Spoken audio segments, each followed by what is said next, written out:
జై శ్రీరామ్. అందరికీ నమస్కారం. వెల్కమ్ టు న్యూస్ అఖండ. నేను మీ కస్తూరి శ్రీధర్. మిత్రులారా, మీకు ఔరంగజేబు తెలుసు కదా, వాడు ఒక పరమ క్రూరుడు. వాడు మొఘల్ పాలకులలో 6వ మొఘల్ చక్రవర్తిగా మన దేశాన్ని పరిపాలించినాడు. మన దౌర్భాగ్యం, మన హిందువుల్లో ఐకమత్యం లేకపోవడం వల్ల వీళ్ళంతా కూడా దిగబడినారన్నమాట. లేకపోతే అసలు ఎవరియా వీళ్ళంతా కూడానా? అవునా కాదా? ఔరంగజేబు ఆఖరి మొఘల్ చక్రవర్తిగా 1658 నుంచి 1707 వరకు రాజ్యపాలన చేశాడు. ఈ 6వ మొఘల్ చక్రవర్తి భారతదేశాన్ని ఏలిన వాళ్ళందరిలో కూడా అత్యంత వివాదాస్పదమైన క్రూరమైన వ్యక్తిగా పేరు తెచ్చుకున్నాడు. ఈ ఔరంగజేబు గాడు ఒక రాక్షస మతపిచ్చి కొడుకు అనమాట. మామూలు మతపిచ్చి కాదు వీడికి. వీడు ఆ మతపిచ్చిలో ఉచ్చ నీచాలన్నీ కూడా మర్చిపోయినాడు. మంచి చెడు విచక్షణ అన్నీ కూడా కోల్పోయినాడు. ఈ దరిద్రుడు ఎంతసేపు కూడా మతం అంట కొట్టుకుని చచ్చా ఉన్నాడు అనమాట. వీడికి మానవత్వం అంటే ఏంటో కూడా తెలీదు. మనిషి విలువ అసలే తెలీదు. ప్రాణ విలువ అంతకంటే తెలీదు. వీడి హయాంలో కనీసం 40 లక్షల మంది హిందువులు ఓచుకోతలకు గురైనారనేది ఒక అంచనా అనమాట. ఇక హిందూ అమ్మాయిల గురించి అయితే ఇంకా చెప్పాల్సిన అవసరమే లే. లక్షల మంది హిందూ అమ్మాయిలను బలవంతంగా ఎత్తుకొని పోయి మరి వాళ్ళను మతం మార్చి పెళ్లి చేసుకున్నారు. చూడండి, మన దేశంలో ముస్లింల జనాభా పెరగడానికి కారణం ఇదే. మన దేశాన్ని దురాక్రమించుకొని పరిపాలించినటువంటి ఈ ముస్లిం పాలకులు ఎవరు కూడా ఆడవాళ్ళని తోడు తెచ్చుకోవాలి. అర్థమవుతుందా? ఇప్పుడు ఇస్లాం అనేది మన దేశంలో పుట్టింది కాదు కదా, ఇది బయట నుంచి దిగుమతి అయింది. ఎవరైతే మన దేశం మీద దండయాత్రలు చేయని వచ్చినారో, దాడులు చేయడానికి వచ్చినారో వాళ్ళు ఎవరు కూడా ఆడవాళ్ళని తెచ్చుకోవాలా. వచ్చిందంతా కూడా ఈ మతపిచ్చి ముండా కొడుకులే. కానీ వాళ్ళు మన దేశం మీద దాడులు చేసి, మన రాజ్యాల మీద దాడులు చేసి, మన హిందూ అమ్మాయిలను బలవంతంగా ఎత్తుకొని పెళ్లిళ్ళు చేశారు. ఇకపోతే చాలా మందిని భయపెట్టి బలవంతం పెట్టి వాళ్ళని ఏ నరకం అంటే ఎట్టుంటుందో ప్రాణాలతో చూపించి చాలా మందిని మతం మార్చారు. అర్థమవుతుందా? అది విషయం. మన హిందూ మహిళల్ని బలవంతంగా మతం మార్చి పెళ్లిళ్ళు చేసుకొని వాళ్ళతో పిల్లలు కన్నారు. ఇక వాళ్ళను కూడా జిహాదీలుగా మార్చేశారు. అందుకే అరబ్ ముస్లింలు మన దేశంలో ఉన్నటువంటి ముస్లింలను ఒరిజినల్ ముస్లింలుగా చూడరు. కానీ ఇక్కడ ఉండేవాళ్ళు మాత్రం ఎగిరెగిరి పడతా ఉంటారు. అసలు ఏదో మొదటించే ముస్లింలు అన్నట్టు, లేకపోతే ఇంకొక రకం అన్నట్టు ఏదేదో ఫీల్ అవుతూ ఉంటారు. వీళ్ళంతా కూడా, వీళ్ళ పూర్వీకులంతా కూడా హిందువులే. వీళ్ళంతా కూడా మధ్యలో మతం మారిన వాళ్ళే. అర్థమవుతుందా? లేకపోతే అసలు మనకు ఇస్లాంకు సంబంధం ఏంది? అవునా కాదా? మన దేశంలోని హిందువులందరినీ కూడా భయపెట్టి ముస్లింలుగా మార్చాలని చెప్పేసి ఈ ఔరంగజేబు గాడు విశ్వ ప్రయత్నాలు చేశాడు. కానీ అది వాడికైతే సాధ్యం కాల. చూడండి, దాదాపు 1000 సంవత్సరాల పాటు మనం బానిసలుగా బతికినాం. అయినప్పటికీ ఈ రోజుకి కూడా మన దేశంలో మెజార్టీలు ఎవరయ్యా అంటే హిందువులే. 80% మంది ఉన్నాం. ఒకసారి ఆలోచించండి మన వాళ్ళు ఎంత స్ట్రాంగో. సరే, ఇక అసలు విషయానికి వస్తే హనుమంతుల వారు అంటే మనం ఆంజనేయ స్వామిగా పిలుచుకునేటటువంటి మన ఇష్టదైవం. అంజనీ పుత్రుడు కాబట్టే హనుమంతుల వారికి ఆంజనేయ స్వామి వారు అని చెప్పేసి పేరు వచ్చింది. ఆయన వాయునందనుడు అంటే గాలిలో ఎగరగలిగి ప్రయాణించగలిగినటువంటి సామర్థ్యం ఉన్నవాడని అర్థం అన్నమాట. మహాబల పరాక్రమశాలి, అఖండ శక్తి సంపన్నుడు, శ్రీరాముల వారికి పరమ భక్తుడు. భక్తుల పాలిట పెన్నిదిగా భావించేటటువంటి ఆంజనేయ స్వామికి దేశవ్యాప్తంగా ఎన్నో ఆలయాలు ఉన్నాయి. ఒక్కో ఆలయం వెనుక ఒక్కో గాథ ఉంటుంది. చెప్పాలంటే మన దేశంలో శ్రీరామ మందిరాలు ఎన్ని ఉన్నాయో వాటికంటే ఎక్కువగా ఆంజనేయ స్వామికే ఉంటాయి. ఇకపోతే 1148లో కాకతీయ సామ్రాజ్యాన్ని పరిపాలించే 2వ ప్రతాపరుద్రుడు వేటాడుతా హైదరాబాద్లోని కర్మన్ ఘాట్ ప్రాంతానికి వచ్చాడంట. అప్పట్లో ఆ ప్రాంతం అంతా కూడా పూర్తిగా అడవులతో నిండిపోయింది. వేటాడి అలసిపోయినటువంటి రుద్రుడు అక్కడ ఉన్నటువంటి ఒక బండ పైన సేద తీరినాడు. కాసేపటికి ఆయనకు ఒక పులి గాంట్రింపు వినపడిందంట. ఇక అప్రమత్తమైనటువంటి రుద్రుడు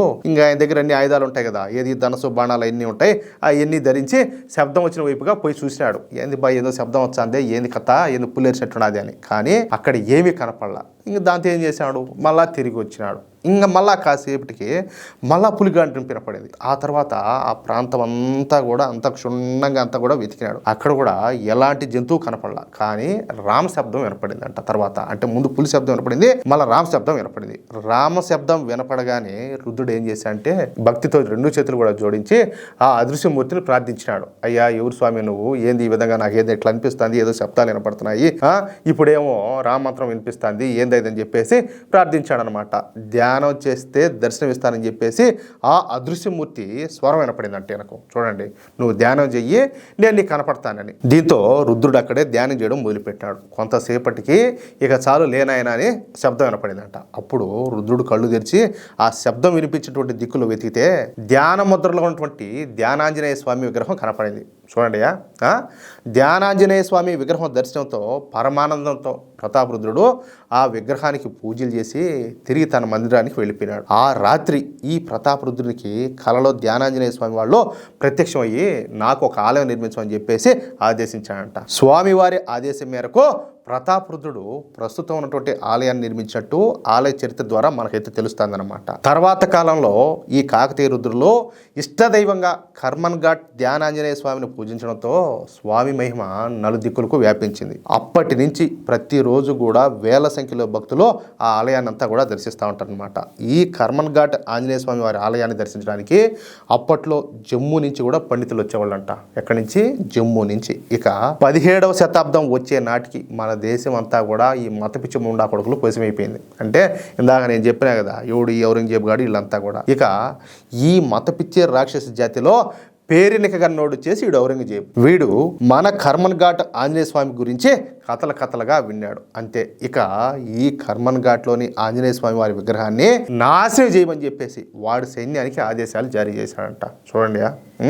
అయితే కర్మన్ ఘాట్కు వచ్చినటువంటి ఔరంగజేబు సేనలో మన ఆంజనేయ స్వామి వారి దేవాలయాన్ని ఏమీ కూడా చేయలేకపోయినాయి, కనీసం టచ్ కూడా చేయలేకపోయినాయి. అంతేకాకుండా ఈ ఔరంగజేబు సైన్యాధిపతి అతి దారుణంగా అక్కడ రక్తం కక్కుని చచ్చినాడంట, కుక్క సాగు తెచ్చినాడు. ఇక ఈ వార్త విన్న ఈ మత పిచ్చి ముండా కొడుకున్నటువంటి ఔరంగజేబు గాడు వాడే స్వయంగా ఈ కర్మన్ ఘాట్ దేవాలయానికి ఆయుధాలతో పెద్ద సైన్యంతో వచ్చినాడు ఆడికి, ఏది ఆలయాన్ని పడగొట్టేదానికి. అయితే ఆ ఆలయాన్ని ధ్వంసం చేయడానికి ప్రయత్నం చేస్తే ఆలయం లోపల నుంచి ఒక గంభీరమైనటువంటి స్వరం వినపడిందంట. మందిర్ తోడ్నా హైతో పెహ్లే తుమ్ కరో మన్ ఘాట్ అని చెప్పేసి మాటలు వినిపించాయంట. అంటే ఆలయాన్ని ధ్వంసం చేయాలనుకుంటే ముందుగా నీ మనసును గట్టిగా చేసుకోని, అంటే తర్వాత ఏం జరుగుతుందో తెలియదు, అన్నిటి కూడా నువ్వు సిద్ధంగా ఉండాలని చెప్పేసి ఆ మాటలు వినపడినాయి అనమాట లోపల నుంచి. ఆ స్వరం విన్నటువంటి ఔరంగజేబు ఏమే ధైర్యం ఉంటే నాకు కనపడమని చెప్పేసి సవాల్ చేశాడంట. నీకు ధైర్యం ఉంటే సరే నువ్వు మాట్లాడుతున్నావు కదా, నీ ధైర్యం ఉంటే నాకు కనపడమని అంట. అప్పుడు తాటి చెట్టు కంటే ఎత్తేటువంటి ఒక స్వరూపం ఔరంగజేబు ముందు ప్రత్యక్షమైంది. ఆ స్వరూపాన్ని చూసి బెదిరిపోయినటువంటి ఔరంగజేబు అక్కడి నుంచి పారిపోయి ప్రాణాలు దక్కించుకున్నాడు. అర్థమవుతుందా? ఆంజనేయ స్వామి ఔరంగజేబుకు ఇచ్చినటువంటి ఆ సవాల్ ఏదైతే ఉండాదో కరో మన్ ఘాట్ అనే మాటలే కాలక్రమేణా కర్మన్ ఘాట్గా మారిందని చెప్పేసి ఆలయ స్థల పురాణ ద్వారా తెలుస్తుంది. అంటే మన హైదరాబాద్లోని కర్మన్ ఘాట్ దేవాలయానికి అంతటి ప్రసిద్ధమైనటువంటి విశిష్టమైన పేరు ప్రఖ్యాతలు ఉన్నాయి.